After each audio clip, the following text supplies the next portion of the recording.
The application is a simple executable, as you see on the screen, and it also ships with a configuration file that can be edited by the user if you're trying to distribute standards. Let's first talk about an XML file and the type of content that goes into it so you can see how the application actually signs. I'm going to open the input folder, and in it I have several XML files that I might wish to sign with a digital certificate. I'm going to first open a very simple XML file called XML File 1, and I'm going to open it up with a text editor. Here we see the very simple example of the file I opened called XML File 1. As you can see, an XML file is nothing but text, and it has these data tags in it like we see here. When we apply a digital signature to an XML file, the application is going to put the signature information enveloped within the data. What it does is locate the last data tag under the root node of the XML file.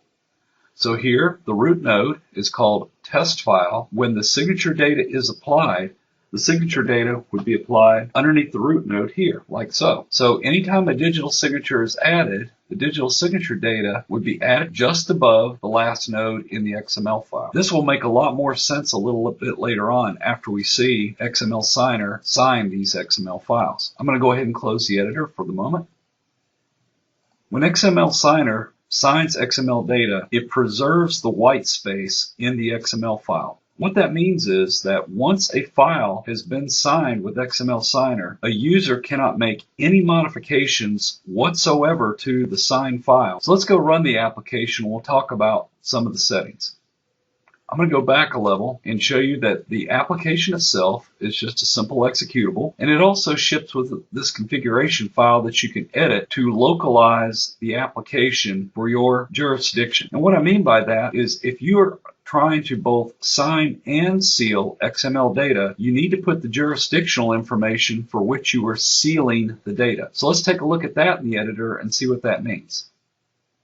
Here we see the configuration file has a bunch of settings in it, but the jurisdictional information that's going to get shipped, that's important in Florida. So for example, for professional geologists, they're allowed to digitally sign and seal files under Florida statutes, Florida Administrative Code, Rule 61G16. And we'll see how these rules can get applied to the output that is put into the XML where we sign. And this is where we go beyond just signing an XML file to signing and sealing an XML file once the jurisdictional information is included. I'm going to go ahead and close the editor down, and let's look at the program. So I'm just going to double click on the program to start it up, and I'll move this out of the way temporarily. And we see the program has a few tabs across the top and a few options. Since we've already talked about the configuration file, I'm going to jump right into some of the options that you can set up. So we'll go ahead and pull the options tab down. The first option you can set up has to do with that jurisdictional information that we were just looking at in the previous file. And that's down here under the professional information. If we wish to both sign and seal the XML, we can include some professional information or jurisdictional information with our digital signature that we can apply to a file. So if I select this, I can either exclude the professional information or include it by unchecking that button. So the types of things that I can include are what type of professional am I? So I have some pull downs here. So I can select that I'm either an engineer, registered architect, geologist, landscape architect, just a plain old digital signer, or any other. In fact, if I go over here to set up the rules by pressing this button, you'll basically see the items in the pull down list and the text that is going to appear that references the rule. So if I wanted to add one, I could just simply go down here and click in anything I wanted, like fun stuff, blah, blah, blah. And if I say OK, that should now appear in my list that I can use to apply along with my digital signature into my XML data. If I wish to go set the rules back up to their defaults, click Setup Rules, restore the defaults, and it goes back and it reads this file all over again and restores the defaults back to the default settings. And of course, this file is shipped with a program called FDOT XML Signing.exe.config. And this file itself is an XML file, as you can see.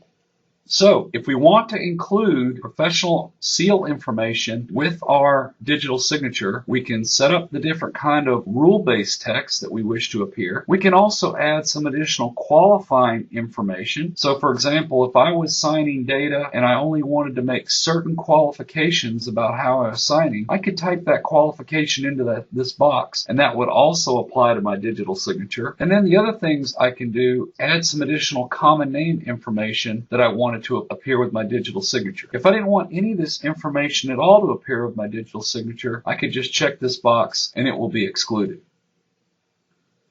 So again, you go to Options, Professional Information, and you can exclude or include it. The program by default is going to get the signatory common name, which you see here, Bruce Dana, from the actual digital certificate that is being used to sign data. This application uses the PKI infrastructure or private key infrastructure to sign data. So in other words, you have to have a digital certificate in order to sign data using this application. The digital certificate that you have can be installed in either the Windows Certificate Store or can reside as a separate certificate file on disk. And we'll see how to use that in just a second. So I'm going to go ahead and include my professional information with my signature. And where it got my name was from the common name that the certificate is issued. It is going out there and reading the default certificate that I have in my Windows Certificate Store. So this is just a certificate that I happen to have on my Windows Certificate Store. If I wish to choose another certificate to sign data with, select Choose Certificate, and select the appropriate data store for which I want to sign. And I've got a certificate that's actually assigned to me. And as I select those certificates, you can see the information about the certificate show up in the window down here. So you just need to go navigate to the store location, provide it the store name, and then choose the certificates.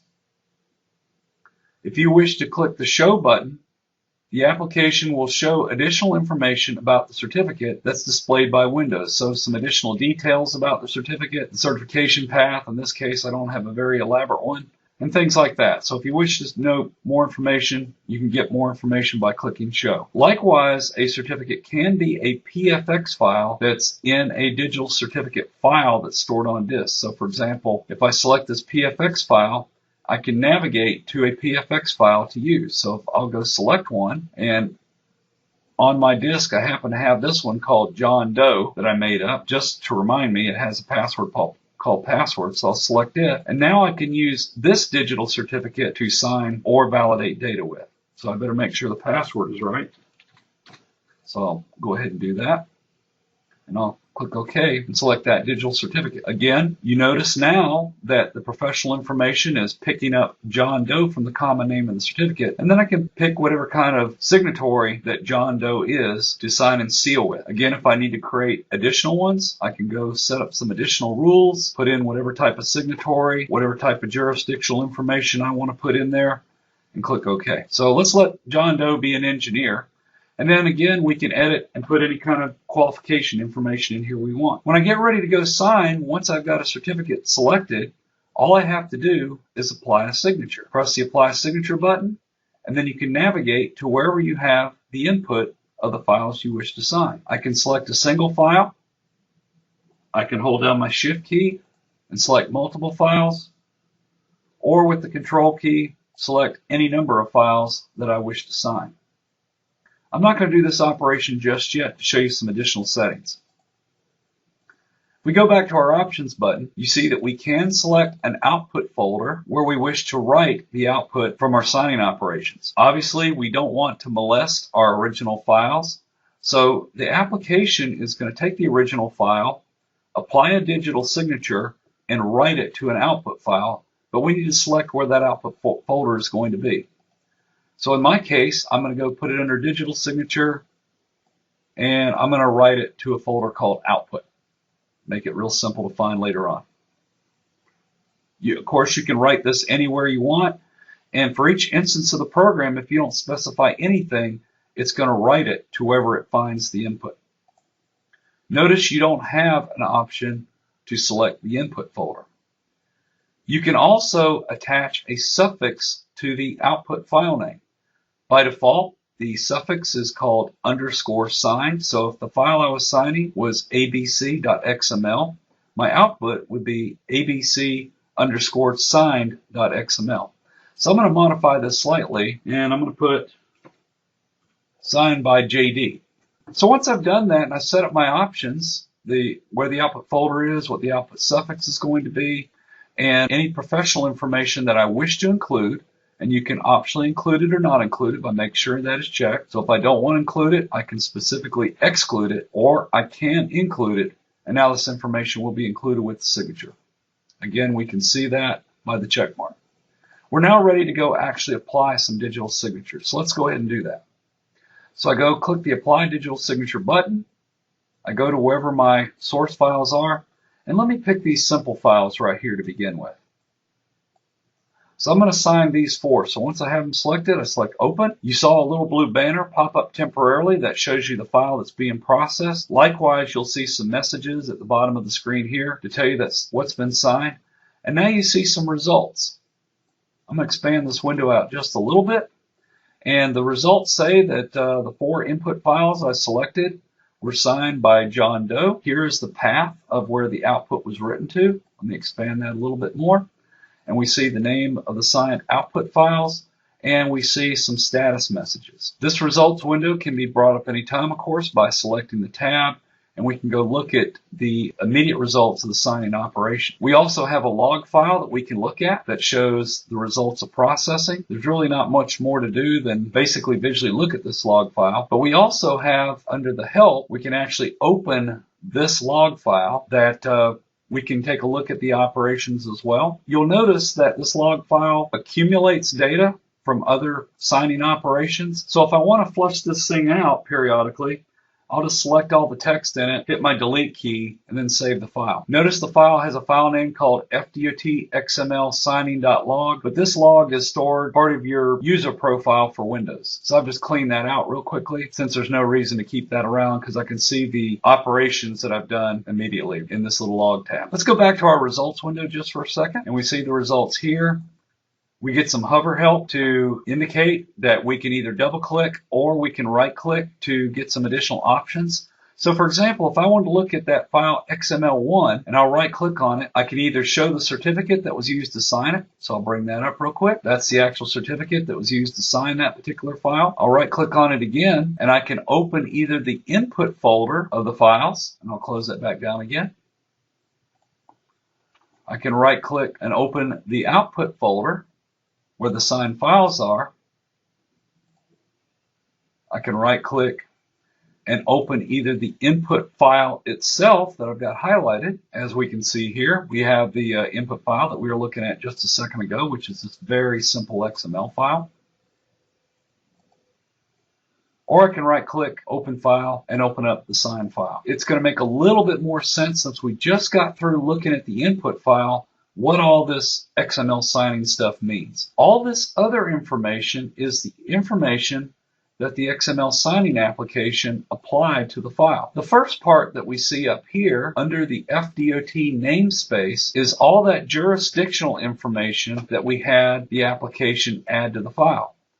Remember, we can either include this professional jurisdictional information or not include it, or specifically exclude it. We see that information right here, highlighted. It has the rule that you saw that we picked off the list. This corresponds to an engineering rule. We have a date timestamp that gets generated. Let me clear my highlight to make it a little easier to read. So we have essentially the Greenwich Mean Time minus 4 hours, since we're in daylight savings now. And we see the name of the signatory, and then whatever that qualifying statement that I had tied into the window. And this information that gets added to the file allows a reader of the data, remember XML is plain text like we see here, allows the reader of the data to not only know that this has been digitally assigned according to the rules for signing an XML file, but it also has some jurisdictional information that makes it sealed as well. And according to the board rules in Florida, we have to have information like the name of the signatory, the date, and things like that be associated with the data. The rest of the information that you see down under here is the actual digital signature data that is defined by the World Wide Web Consortium. In fact, you can actually see the transform methods that are called out by the W3C on the signing algorithms and the transform algorithms for canonical XML, and also to show that this signature is enveloped within the data. So in other words, the data is up here unmolested, and then all the signature data appears as the last element of the node. And this is what's called an enveloped signature rather than an enveloping signature where the data gets plugged into the signature, rather the signature gets plugged in the data. And that's what it means by enveloped. The other thing that happens is if you mess with any of the white space at all in this file, in other words, if I were to come up here and introduce a carriage return or add a space right here, I will make it where the data can no longer be validated. So this protects the signer the same way the old FDOT PEDS program protects them, that no modifications can happen to this file once that file has been signed, but with only one single exception is a person can go in there and add comment data. Now comment data we see in this tag right here. So someone can introduce comment tags into the XML above the signature block without corrupting the data, because the comments are not processed at all. So the two transforms that we chose to implement are enveloped signature and canonical XML with comments. So we preserve the white space. We allow comments to be added to the data because they're not processed as part of the data, just as long as you don't mess with the white space when you add the comments. In this implementation, you see that the digital signature is placed into the file, and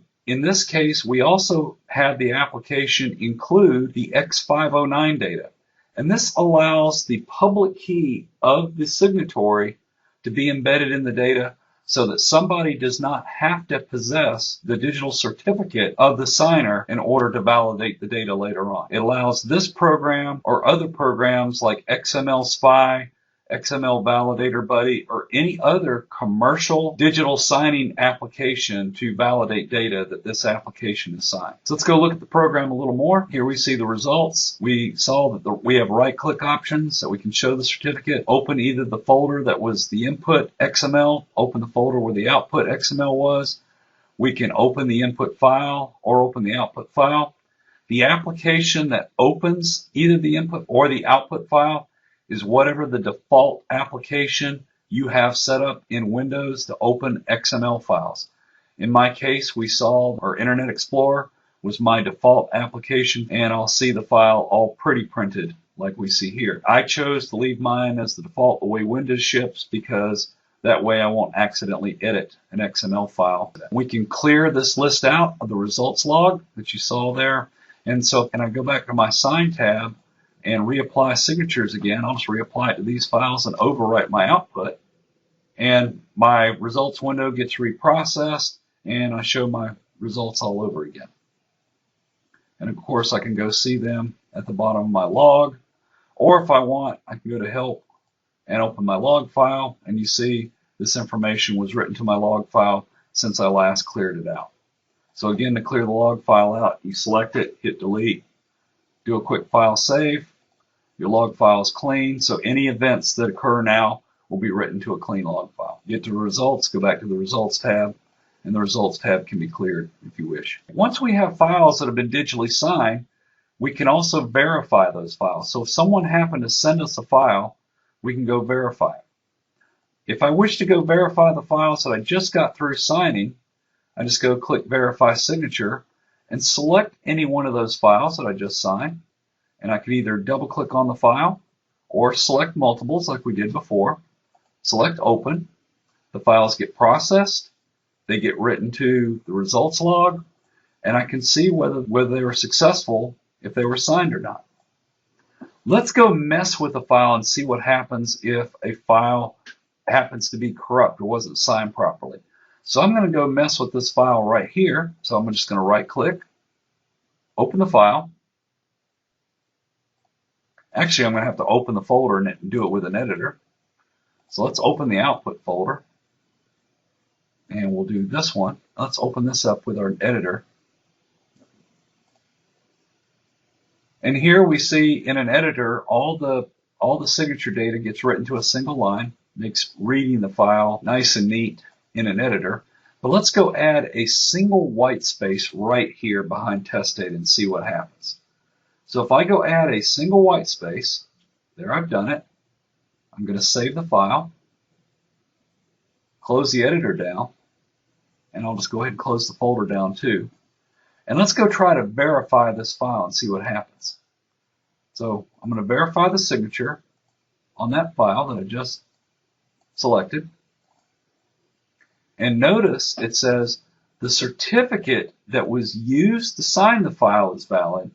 However, the signature on the file itself is not valid. It fails because I messed with the data.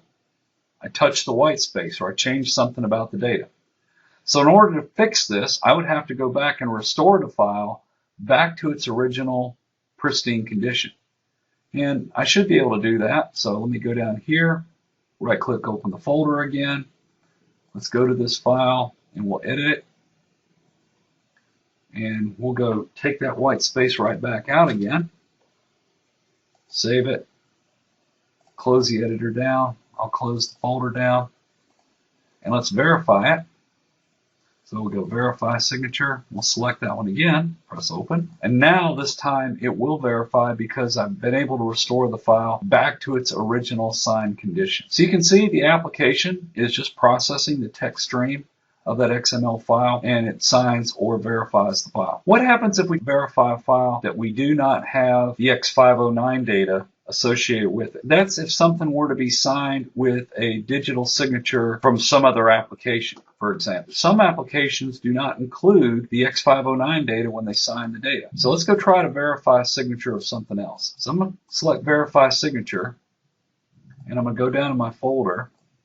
And I have some files that were signed with XML Spy, which is probably one of the flagship XML editing tools. It's a very expensive package, but it's excellent. So here, let's pick a file that was signed without X509 data, that was signed in XML Spy. I'll do one that has both, includes the X509 data, and one that doesn't include it.